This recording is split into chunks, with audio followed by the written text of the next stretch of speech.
JOJO's Bizarre Adventure. How do you know someone watches JOJO? They'll tell you. It's on par with including The Office and your INFJ personality type in your Tinder bio. Discovering JOJO feels really cool. At first, it feels like this odd cult underground anime, but it has an incredibly rich history dating back to 1987. It was published alongside Dragon Ball and Shonen Jump. Characters like Dio and Jotaro have become manga icons, and the creator, Hirohiko Araki, is the only manga artist to be featured in the Louvre. And his love for unconventional masculinity and fashion design resulted in a collaboration with Gucci. His anime characters have modeled for Gucci. That's right, Gucci is for weebs. Earlier this year, I got sick of hearing about JOJO's Bizarre Adventure, just as I'm sure my friends are now sick about hearing about it from me. They're this close to watching it, I swear. Starting out, I wasn't sure if people just like JOJO ironically. I mean, I wasn't even sure if I liked it, but suddenly towards the end of part 1, something clicked and I became obsessed. This video is actually a call-out post for my friends Chris and Chase.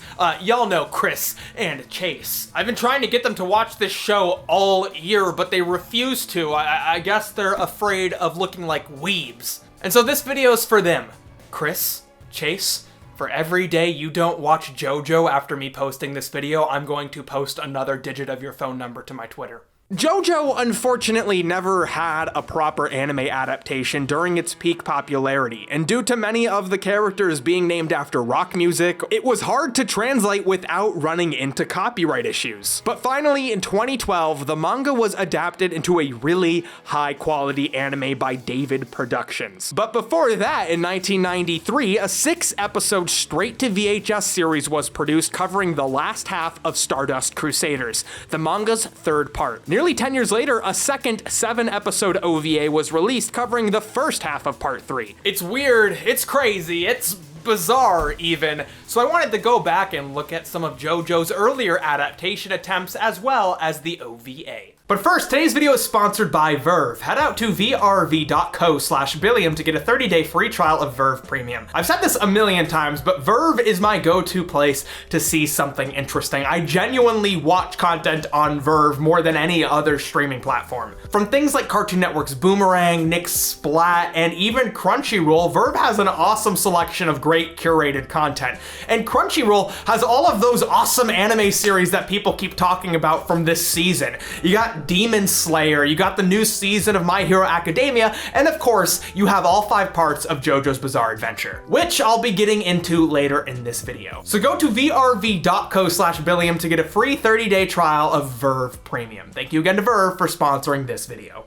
All right, Chris, Chase, listen up. JOJO tells the intergenerational story of the Joestar family's descendants, who all have the nickname JOJO. The series is divided into different parts, which are largely self-contained stories with a unique style and characters. And of course, a titular JOJO as the primary protagonist. While later parts of JOJO were mostly standalone stories, the first 3 were initially planned as one larger narrative. Part 1 takes place in 1880s England with gentleman JOJO, Jonathan Joestar, and his mean adoptive brother, Dio. Dio is a bit of a jerk. He kills Jonathan's dog, kisses his girl, and one thing leads to another, and he's a vampire. Jonathan learns some magic kung fu called Hamen, and Dio is defeated. Or is he? Part 2 takes place parallel to World War II with Jonathan's grandson and regular idiot/genius strategist JOJO, Joseph Joestar. Joseph is running around Europe trying to defeat the really ridiculously good-looking Aztec super vampires responsible for making the magic artifact that turned Dio into a vampire. It's pretty cool stuff. And finally, part 3, Stardust Crusaders, with Joseph's grandson and genuine rude individual JoJo, Jotaro Kujo. Being led by the now old man Joseph Joestar, Jotaro and his grandfather, along with the whole squad, must travel to Egypt to finish some family drama and defeat a resurrected Dio. Stardust Crusaders is to JoJo as Dragon Ball Z is to Dragon Ball. It redefined the series with its inclusion of these magic punching ghosts called stands. Stands are spirits with unique abilities that serve as reflections of their user's character. Only stand users can see other stands, only stands can defeat stands, and stands are called stands because they stand behind you. Brilliant. Some of the powers get really creative, like there's a stand that can only move through reflections. There's a stand that lets people wager their souls, and a gun. It really opened the door for limitless creative potential. Unlike most other shonen series, new enemies aren't a bigger threat because they go to the gym more than the last enemy, but rather because their abilities provide a new and unique challenge for the characters to overcome. Each fight is like a puzzle, with it ending with the characters usually having to outwit the enemy or overcoming them through some weird anime bullshit logic. I love it. All of these elements come together to create a genuinely enjoyable and unique experience, which is complemented by the pondering mind of the author and rock music aficionado, Hirohiko Araki. JOJO is essentially a bunch of buff dudes fighting, but most of these buff dudes are the most well-read people you've ever met, even the dumb guys. It's not uncommon for the characters to quote literature, history, or facts about the natural world, all while citing their sources, and all while actually being relevant to the fight, and all while being named things like AC/DC, Dio, and JOJO. That's right, weebs. JOJO has a long history of adaptation attempts. In 1993, Stardust Crusaders was adapted into an RPG. In 2002, JOJO Part 5 was adapted into a PlayStation 2 action brawler, JoJo's Bizarre Adventure. And in 2006, Part 1 received a video game adaptation, which was paired with a now lost film. A live-action adaptation of Part 4 was released in 2017, which did its best. Listen, Chris, Chase, I will do this to your hair in your sleep if you don't watch JoJo. On the English side of things, we did get the JoJo's Bizarre Adventure fighting game, an adaptation of Part 3 developed by the same team behind Street Fighter 3. It was released on the Dreamcast.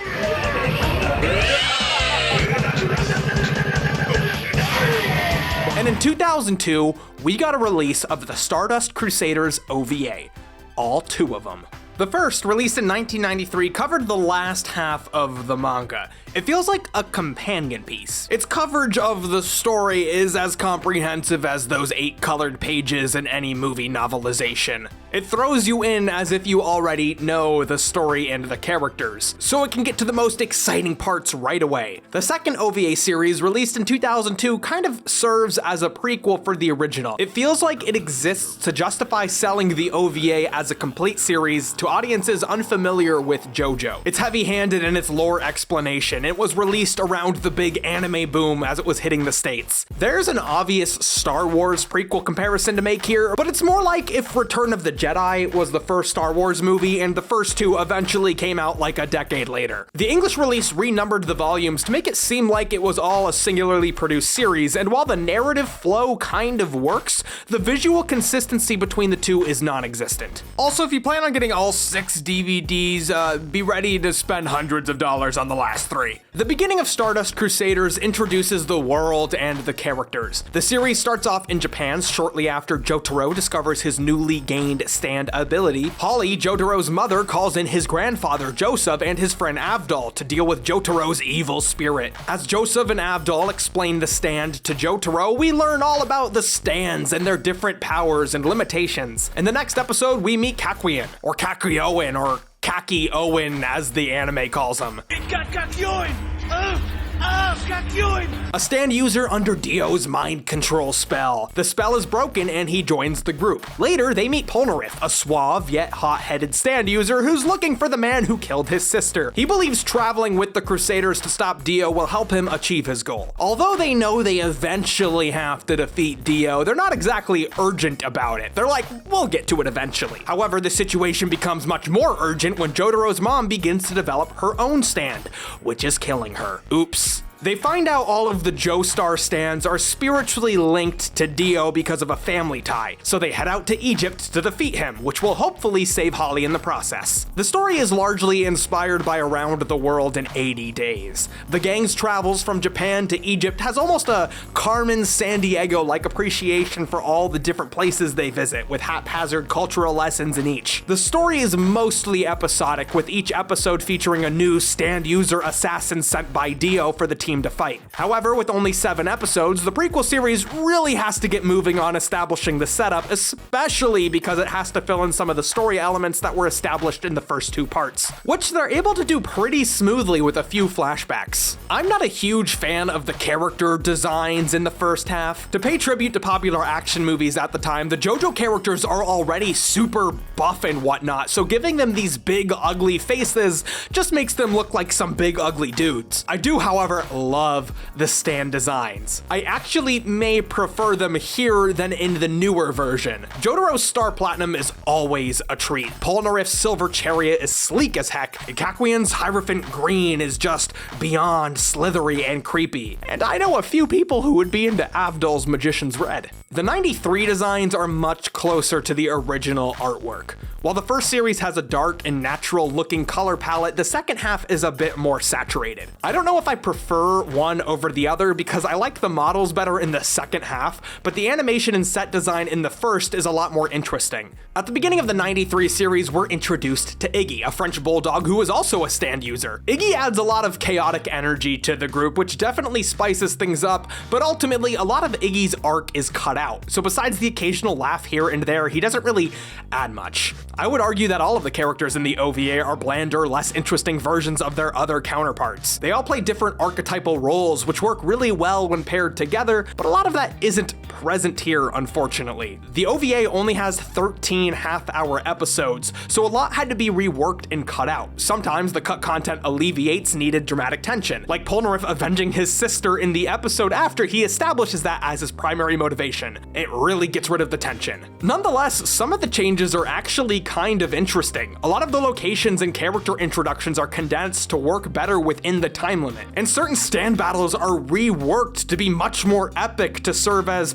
kind of a finale. I like these kinds of changes because it can make things flow smoother. Despite the cuts, the OVA has a very natural feeling pace. I mean, I know what's missing, but they did a good job of condensing the story into its most essential elements. Though there are some odd and unnecessary changes, like turning this older villain Enya into a much younger, scantily clad style character. You gotta have a character like that on the cover for marketing, I guess. However, this decision kind of feels like it was the studio pushing it onto the creative team, because they actually do something interesting with this redesign. So even though it's an unnecessary and somewhat forced change, they at least make it work well within the story. While the animation in these fights are actually amazing at times, the sound design, besides a singular vocal effect in the Dio fight, is really lacking and uninteresting. There's a lot of silence without music, and sound effects are very stock sounding. The world feels shallow and even cheap at times, even when the visual production is pretty good. Furthermore, the English dub is hit or miss. First of all, the sound mixing is horrible, but the worst of it is Polnareff's and Joseph's voice. The delivery is just so awkward. Avdol's will controls this evil spirit. Its name is Magician's Red. An evil spirit you can control with your will. The way they talk feels like the actors were handed a script with no explanation of the mythology, which is probably what happened. Whatever. I'm gonna go take a If you've already seen JOJO, I totally recommend checking out the OVA. It's a fun and different way to experience this story. But just like the 93 series, it should be treated as a companion piece, because I think a lot of the charm of JOJO is missing. And while it stands on its own, we do have a better adaptation to watch now. And we will be watching it, boys. I would compare the 2012 series treatment of the source material to kind of how Tarantino treats his catalog of influences within his films. The OVA takes JOJO and makes it into a dark and violent story for big kids. It's dark, it's violent, and the character models are adapted to work more naturally in animation. Araki admittedly was still developing his artistic skills in the early days of JOJO. There's a lot of really awkward poses that the OVA avoids, but the new adaptation includes. I've described the new anime series as a sincere version of the Speed Racer parody from Fairly Odd Parents. The new series, a lot like Kill Bill, takes a lot of the cheesier elements from anime and shonen anime and totally celebrates them. Not in a way of parody, but rather it recontextualizes these elements to make them feel outdated and retro in a kind of cool, trendy way. And I'm all about being trendy. Characters sit on the sidelines and talk over fights, time is compressed and extended so long paragraphs of dialogue can be delivered while an action that probably only lasts a fraction of a second takes place. It's a very close adaptation with only small changes being made to cover up small plot holes developed later in the series. This faithfulness is good for the most part, but some fights drag on a little longer than they probably need to, and suddenly all of the Stardust Crusaders forgot what chapstick was. Oh my god. I love the 2012 series. It quickly became one of my favorite anime, which is not a decision that I come to easily. So if you're a fan of JoJo, what is your favorite stand battle? And if you're not a fan of JoJo, you can go sit in the timeout corner with Chris and Chase. All right, so come on, you have to admit, I finally convinced you to watch JoJo's Bizarre Adventure. I don't know why it took you guys so long to decide that you were gonna watch this show. I mean, yeah, it's true that the first 12 episodes or so aren't that great, but they're really much better on your second watch through the series. But you have to get through the first 26 episodes so you can finally get to Stardust Crusaders. And sure, Stardust Crusaders does lag a bit in the middle, but it's really great. And once you finish it, you can finally get to my favorite part, part 4. So please, watch through the first 74 episodes so you can get to the part of the anime that I really want you to see. Also, you have to watch it subbed, and I would really recommend you try to track down the Blu-ray version because... Reminder, today's video is sponsored by Verve. Head out to vrv.co/Billiam to get a free 30-day trial of Verve Premium. Verve has been my essential streaming platform this year. If you go over to Verve, you'll recognize a lot of the content from my videos because it has actually helped me choose a lot of the stuff that I've been covering this year. And it is an essential piece of my workflow thanks to their offline sync feature. Like many others this holiday season, I'm planning on doing a lot of traveling. And luckily with Verve's offline sync feature, I'll be able to take the shows I'm watching with me. This is a feature I use all the time. I love watching anime episodes at the gym, especially when I'm doing cardio. It's like the only thing that gets me through it. I started watching JoJo earlier this year on Verve. I had heard about it, I'd seen people cosplaying JoJo characters, and I knew I just finally had to give in and watch it. So if you're curious about checking out JoJo after watching this video, all 5 parts are currently on Verve, and I strongly suggest you try it out. It's bizarre. So then go to vrv.co/Billiam to get a free 30-day trial of Verve Premium. And thank you again for sponsoring this video. So anyways, if this is your first video of mine, consider subscribing, checking out my other stuff, following me on social media, all that jazz. Other than that, you can have a good day, and I will see you next week.